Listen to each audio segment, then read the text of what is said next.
So today is Star Wars Day. May the 4th be with you, my friend. And I thought I would combine two of my loves, the love of online business, of course, because that's what this podcast is all about, and Star Wars into one juicy, incredible bonus episode from a galaxy far, far away. So in today's bonus episode of the Graham Cochrane Show, I'm going to break down 4 lessons that Star Wars has taught me about online business and how, wow, you actually can learn about how to have an incredibly successful online business from Star Wars. So if we can get past the nerdiness of lightsabers and ewoks and aliens and spaceships and the Force and all that kind of stuff, inside of all of that wrapping is really a bunch of stories of people.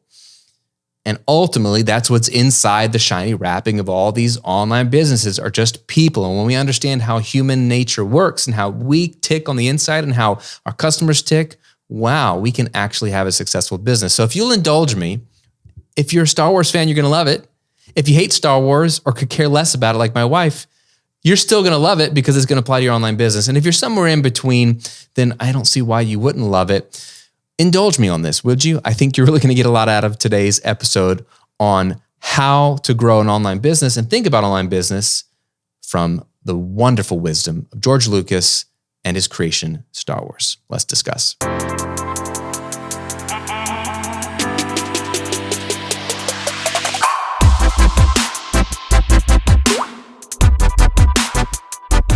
Welcome back to a bonus episode of The Graham Cochrane Show, where I'm here to help you build your online business, work less, and live and give more. I'm your host, Graham Cochrane, of course. Pretty creative name, right? I'm pumped to hang out with you today. And if you're listening to this just before May the 4th, then great. If you're listening to this on May the 4th, great. If this is nowhere near Star Wars Day, every day is Star Wars Day in your heart, right? So you can appreciate this no matter when you are catching this episode, whether you're listening on Apple Podcasts, Spotify, or watching on YouTube. I appreciate you tuning in, and I'm glad to have you here today. We're going to dive into Star Wars. It's going to be fun. It's going to be practical. Actually, it's going to be a lot of like mindset stuff that we're going to talk about today that I think is really, really important. What I want to do though is give you an entire training to help you kickstart the business. We need the mindset. We're going to talk about that today. And then if you need the tactical tools and strategies to go build an online business, which is what this show is all about, I want to give you the keys to my passive income workshop. It's a 45-minute training. I walk through the 4 pillars of passive income, what those are, how to set them up, what tools to use, even some scripts you can use when you're selling products, how to find who to sell to, what your idea should be. I mean, this is from zero to launch inside of a free 45-minute training. It's going to help you, as I pull back the curtain on my business model, understand what I'm doing every single week and how you could do the same thing. And the goal of this workshop, if you apply it, is to get to your first $1,000 a month of passive income, even if you have only 30 minutes a day to chip away at it. That's like the bare minimum. It's possible. But like, if that's all you got, no excuses. You can pull off $1,000 a month of passive income. So it's free, it's didactic, it's juicy. And I have students who have gone and made tens of thousands of dollars off of this free training. They haven't bought any of my products. How ridiculous is that? Just go to grahamcochrane.com/workshop to get access to this on-demand free training. Okay, let's dive in to some Star Wars.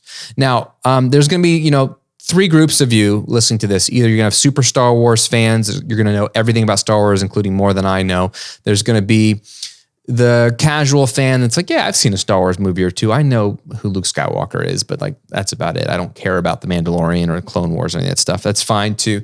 And then there's going to be people like my wife, Shay, who has no idea why Disney would pay $4 billion in stock options to George Lucas in 2012 to buy the rights to Star Wars. When in reality, that $4 billion back then is worth close to 10, 12 billion now. I mean, it's insane. She's like, where's the money? Why should anybody care about Star Wars? Doesn't matter. Anywhere you are on that spectrum, we can all learn valuable lessons. So I swear this is going to be good. You ready? Oh, I can't believe I get to do this, but no, I got no boss telling me that I can't do this, so I'm going to go for it. Let's talk about these lessons. Lesson number 1, it's never too late to start. And I'm serious about this because I know some of you are struggling with oh man, I should have started my online business before the pandemic, because that's what I heard a lot when 2020 happened. I had a lot of my friends, their businesses shut down or they couldn't do client work. I'm like, I really wish I had a passive income online business set up right now. That would have been really convenient. It's never too late. Okay. So Darth Vader, and again, I don't know what your favorite Star Wars movie is, but I'll give you, there's going to be some spoilers. Spoiler alert. Darth Vader at the end of the Return of the Jedi, okay, the third movie that ever came out, he has this redemption moment with his son, Luke Skywalker. And the idea is Luke is in this one moment where he's got the Emperor there, and the Emperor's trying to turn Luke against, turn him to the dark side. And Luke is trying to simultaneously turn his father back to the light side because he believes there's still light inside of him. Regardless, Luke keeps saying, it's not too late. You can change. You can change. And literally there's a point where Darth Vader says, it's too late for me now, son. But then later, at the end of the movie, when he does change, he does come back to the light and has this amazing dramatic moment that I won't get into. He tells Luke, you were right. You were right. And it seemed like it was impossible for the clear villain of the Star Wars universe, who is as dark can become, to become light, to start something new or to come back. So it is never too late. And this is where I want to land on this first point is, for those of you that haven't started, who say, oh, I've missed the wave. Oh, there's too many people doing it now. It's just an excuse. While you're saying that, someone else is starting a business right this very moment and they're making money and you're not. So it's not too late. You haven't missed the wave. We're still at the front of the wave. It's a 30 to 40 year wave. So don't think in terms of the last year or two or three. Think in terms of the next 4 or 5 decades. You're at the front of the wave. 2, if you've already started an online business, it hasn't gone well. And by that, I mean, you've put in at least 2 years of work. If you're 6 months in and you haven't made a lot of money yet, newsflash, welcome to most businesses, okay? It takes time. But if you've been doing this for a couple of years and you've got nothing to show for it, it's never too late to start again, to make a pivot, to get some more education, to reimagine maybe what your product is or your sales process is. You're never stuck where you are. You always have an alternative choice, and it's never too late. So if Darth Vader, the darkest of all, the baddest of bad, can actually come back to the light side, even if it's the very end of his life, it's never too late for you. Lesson number 2. Surround yourself with people who are supportive and believe in you. And we all know this. And yet online business is the most individualistic, lonely type of business possible. Because you don't really need anybody else. And I literally teach you how to do this. You can get your phone out, film yourself, so you don't need a film crew. You can distribute your content with the masses without having to have a TV network or know any producers or know anybody. You just publish it to YouTube or publish your podcast to Apple Podcast or just publish a blog on your Kajabi page or whatever.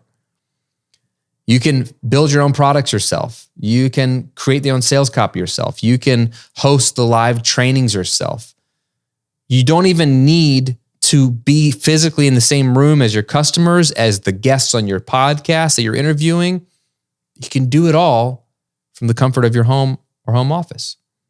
I functionally sit here alone every day. I'm in the office by myself, talking to a little black dot. And it's strange. It's lonely, individualistic. You get to decide how you want your business to be. And for introverts like me, this is great. This is great.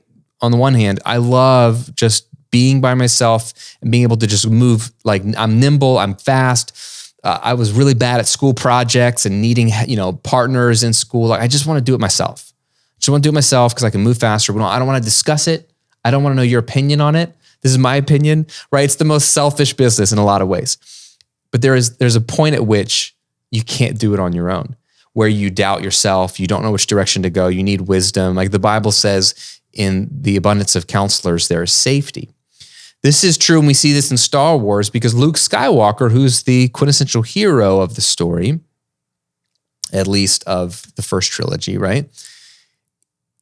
He's got power. He's got opportunity. He's got a great heart. He's got youth. And yet, he cannot become the Jedi he's supposed to come if it were not for Obi-Wan Kenobi. Older, wiser Jedi who has to explain things to him, who has to train him. Even after Obi-Wan's death, he can still, from the grave, as it were, as a forced ghost, be able to talk to Luke, to give him insight and counsel in moments when he needs it, right? Luke, even after training, doesn't always get it right. He needs outside help and support. Han Solo, one of my favorite characters, right? He's got a lot of confidence, a lot of swagger, but without Princess Leia, his life would just still be one of smuggling crap around the galaxy. He wouldn't really have become a soldier, a hero, a selfless individual, which is somewhat arguable because later on in the Star Wars universe, he kind of goes back to being selfish, and who knows why they broke up. I don't know. Spoilers. I don't know. Right? But Princess Leia refined him. Even Luke pushed against Han. Like, why are you going to leave? We need you in the fight. And he's like, hey, that's not my fight, kid. I'm going to do my own thing. But he has a change of heart. He comes back. We need the support. So what we need are people who support us, AKA cheer us on. Like, they're there for us. They want the best for us, which is great because you need people to believe in you. But you also need people who will push you, who won't just be nice to you. I just got off of a podcast interview where we were talking about what does love look like in the sales process? And is it always just like saying what the other person wants to hear and not offending them? Or does love look like saying what's best for them? Just like if you had a roommate and you're going to go to the gym and your roommate's just like, I'm just going to sleep in and eat donuts and watch TV. You're like, no, bro, we are going to the gym because this is what's best for you. And by me pushing you, I'm actually being loving to you because I actually care for your health and your longevity and all those things. So we don't need just people who are just nice to us and cheer us on like, yeah, you're great, Graham. We need people who will push us like, hey, man, I think you're getting off track here. You can do better. This isn't who you are. This isn't you. Why are you getting lazy? You said you wanted to do this. You should go do it. So we need community, even if that's one person. So that community, again, with Star Wars, do you have an Obi-Wan Kenobi, like AKA a guide, a wise sage? You know, do you have a Dumbledore? Do you have a Gandalf? Do you have that older wizard character that's reused in every single story who will give you counsel and guide you? Do you have a guide? That could be a teacher. That could be an educator. Maybe you use this show as I'm the guide and you're the hero of the story. That functions. You need that character, but you also need an equal. You need a friend. That's why like Han, Luke, and Leia, they were buddies. They were equal. They served together. They fought together. They pushed each other in different ways, but they were on the same page. One wasn't the guide over the other. They were just colleagues, right? You need the same, a guide, and you need colleagues to push you. We tracking so far? Star Wars. Lesson number 3. Stillness is the key. Stillness is the key. So when Luke goes to Dagobah and he meets Yoda for the first time, right? Little green old Yoda. It kind of throws everything around because Luke is like, I need to learn quickly how to become a Jedi master because I need to go save the day. So it's like, can we get through the skill set? Can I get the training? Everyone told me to talk to you, Yoda. I don't know who you are. You're weirding me out, but give me the good so I can go do. Luke is such an action taker. He's such a 3 on the Enneagram. He wants to go achieve. He wants to go save the day, blow up something. And Yoda frustrates him. Because first of all, he doesn't even believe that Yoda is this great Jedi master because he's this weird little guy that just is not in a hurry to do anything. He's never trying too hard. Yoda just does what he needs to do. And he's never thinking that something is utterly hopeless or it's impossible. He's calm. He's not worrying about things that are out of his control. And that in itself is a lesson to Luke. Luke has to learn to meditate and to be still and to do all these things that he's like, dude, what's the point of this? Let's get out there and let's go blow something up. And so in life and business, you're going to find that you're always having to make decisions in your business, in your life. I have rarely made a good decision when I've been stressed out or anxious or panicky or in a hurry or when there's pressure. Pressure makes people desperate, and desperate people do dumb things that aren't what we would choose if we were still, if we were calm. This is hard because coming from my experience, when I started my first online business, we were broke. We were on food stamps. Our kids were on Medicaid. I needed to make money. I had pressure.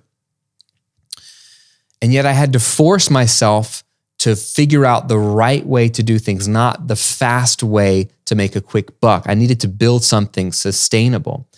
And the same is true for you. When you're stressed out, you're not going to make a good decision. You need to learn from Yoda. Don't be Luke. Don't just try to go crush it. Luke wanted to go 10x things and crush it. Yoda said, no, just let's calm down. Let's not be stressed. Let's focus. And when we use the word focus doesn't mean just doing one specific thing. What it really means is shutting out all the noise, shutting out everything else. It's a calm, like, this is what I'm going to do for now. So if you're creating content, just create that content calmly. Don't freak out whether it's going to be the best content or all the other things you got to do. If you're writing a sales page, just write the sales page. Think about the person you're trying to sell to. Who are they? What problems do they have? How can I serve them? Just calmly write it. This might involve for you creating margin in your days and in your business. Don't try to do so much so quickly that you're cramming it all in. If you don't have time to do it all, then guess what? Don't do it all. Delay when you're going to roll that product out. Maybe you don't launch that podcast for 6 more months. Maybe you don't get to launch your membership this year because you're already launching a course or something else. Like, it's okay. There is no rush. I would rather you be still and focus and do one thing well than be an anxious mess and do nothing well. Stillness is the key. And finally, lesson 4. You ready for this? Fear leads to the dark side. Fear leads to the dark side. So if you're a prequel fan, Star Wars prequels, right? So then George Lucas came out with 3 other Star Wars movies, 99, 2002, and 2005. And these were like the origin story of Darth Vader. How did he become Darth Vader? Because his real name was Anakin Skywalker, Luke Skywalker's father. Again, I told you, spoilers. Everyone who loved Star Wars wanted to know if he was originally a good guy, what led him to become this bad dude? And so that's what those 3 stories are all about. And as you watch those 3 movies, you realize that he became what he was because he allowed fear to run his life. He became like super paranoid that the Jedi Order didn't believe in him, didn't trust in him. They weren't going to promote him like they should. He was afraid. He had these visions of his wife dying. And so he wanted to prevent her from dying. So he had a fear of that happening, which led him to seek out means of preventing death or bringing someone back to life that only the dark side could bring. He had an ego problem. He feared not getting the respect he deserved. He feared not being able to become great. And all of that made him weak. All of that made him desperate. All of that exposed him to other emotions that would then take root in his heart, like bitterness, resentfulness, and it would grow into just these large oak trees of evil. So it was very easy, as you see in the 3rd movie in the prequel, it was very easy for him to go from like freaking out to like dark side in one moment. And it seems like a big leap. How did he go from good guy to bad guy? It wasn't a big leap. It was a bunch of small inching towards the edge of the cliff. So the final push, then he's over the cliff, right? We cannot let that happen in our business. We cannot go to the dark side. If we let fear run our life, run our business, we're going to be in trouble. And here's some of the fears that I have felt in online business. See if you resonate with any of this. Fear of failure. That's like the overarching fear in my life. I'm going to fail. Which the subset of that is fear of embarrassment. I don't want to be embarrassed. I don't want to publicly do something that then fails and then people saw it and then I'm embarrassed. Fear of losing everything we have. Interestingly enough, with as much money as I've made online and successfully building 2 online businesses, I still fear losing everything we have. How crazy is that? I remember a couple of years ago, I wrote that down on my journal on Thanksgiving Day, talking about what I'm thankful for. I also started to share some of my fears. It's like, I'm afraid I'm going to lose everything. How come that didn't go away? I don't know, human nature.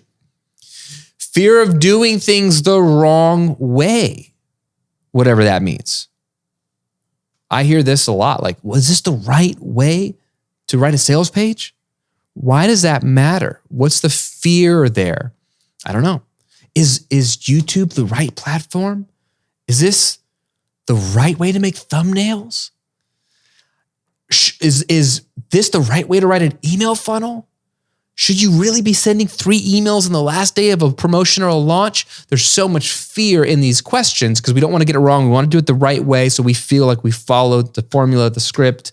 These are the kind of questions I get from a lot of my students. They're like, Graham, is this the right way? They want me to validate and affirm them because they're living in fear. Problem with this is that those who live in fear will only protect what they have. You become defensive, holding on tight to your resources, your people, your knowledge. What that does is it prohibits you from being open. There's no motivation to taking risk. Risk actually sounds like the opposite thing you want. You don't want to risk anything. You don't want to lose anything. So you won't risk. You won't explore. You won't experiment. You won't try new things. These are all essentials to running an online business, by the way. I suck at experimentation. I was really good when I started out because I had nothing to lose. Now that I have so much quote unquote to lose, and I don't, but when you have something of note, you get safer. And like, I don't experiment nearly as much. I'm like, well, this is working. This is great. And there's a superpower in being consistent and like not changing it all the time. But fear of trying new things, not healthy, right? Fear will make us blind to the opportunities that are already in front of us. This is what I don't want you to miss. There are so many opportunities. And there were opportunities going back to Star Wars for Anakin Skywalker to make a great life as a Jedi Knight. But he was so fearful of not getting the respect, the power and authority he felt like he deserved. He was so fearful of his wife dying that he kept it all a secret, didn't seek help from his mentor, Obi-Wan Kenobi, didn't seek help from the Jedi Council. He sought help from someone who just was speaking lies to him and saying whatever made him feel good, whatever he wanted to hear. That was Senator Palpatine, who ends up becoming the Emperor. Spoiler, right? Fear blinds us. He had so many opportunities to have a totally different path, a good path, a path of joy. It was actually his fear that led to the death of his wife. It was his own fault. It was his own fault, as you'll find out later if you watch Revenge of the Sith. So fear never leads you somewhere good. Fear can be a good thing. Like, maybe I shouldn't touch that oven. Maybe I shouldn't step out into traffic. Maybe I should look. Like, you need to let fear say something. There might be some valuable information, but it's never a good driver. You shouldn't let it drive your decision-making. You shouldn't let it drive your thought process. You shouldn't let it drive your business or your life. You have a choice every day to operate out of faith or fear. Faith that there are more opportunities down the road. Faith that if this doesn't work, another opportunity will present itself. Faith that if you do the right things, if you give good into the world, you reap what you sow. Faith that you are uniquely designed by God with skills, abilities, talents, and uniquely planted where you live, when you live, near the people you live, in the circles of influence that you have for a purpose, for a reason. You don't have to create something that's not there. You don't have to be someone you're not. You just have to fully show up 100% as you, where you are, and find out how you can give and serve and love others with your skill set, experience, personality, perspective. That takes faith to live like that, but so much more good can come out of that than I'm afraid I won't amount to anything. I'm afraid people will laugh at me. I'm afraid that this won't work. I'm afraid I'll never have enough money. I'm afraid that if I spend time or money on this thing and it doesn't work out, it'll be a waste. Afraid. Fear has never led to anything good in my life, and I don't think it will in your life. It only leads to the dark side. There you have it. It's never too late to start, right? Never too late to change. It's never too late to come back to an idea that maybe you had a long time ago that worked that you strayed from, you come back to it. Never too late. Surround yourself with people who are supportive and believe in you and who will push you because they love you. Stillness is the key. Don't run around like a chicken with its head cut off. Don't be anxious and crazy. Don't make decisions out of stress. Calm yourself. Think clearly. Shut out all the noise. If that means get off social media, if that means unsubscribe from newsletters that you're on, an email, if that means not watching YouTube videos, not listening to too many podcasts like this, not absorbing so much content, just shut it out so you can focus and calmly execute. It's critical. And then fear leads to the dark side, always, right? Fear leads to everything negative. Pay attention to your fears for a moment, acknowledge that there's something probably behind those fears, but then don't let it drive your decision-making process. So, 2 questions for you. 1, which of those 4 lessons is for you today? Which of those 4 is for you today? Take one of those. Leave me a comment below if you're watching on YouTube. Let me know which one it is. I want you to take it and run with it. Press into it today. And number 2, what's your favorite Star Wars movie? Let me know in a comment below as well. Hey, and to all you The Last Jedi haters, I don't know what your problem is. Do not have any Last Jedi hate. I'm asking, what's your favorite Star Wars movie? So only positive here. Only positive. Leave a comment below. And as always, if you need didactic training, if you're like, I'm ready, today's a day. Graham said it's never too late to start. I'm starting my online business today. The best place to start is a free, 100% free training, my passive income workshop. It'll teach you exactly what you need to know to start and launch your online business today. Go watch it, grahamcochrane.com/workshop, or if you're on YouTube, I'm gonna put the link below in the description. Have an amazing day. Happy Star Wars Day, and may the 4th be with you.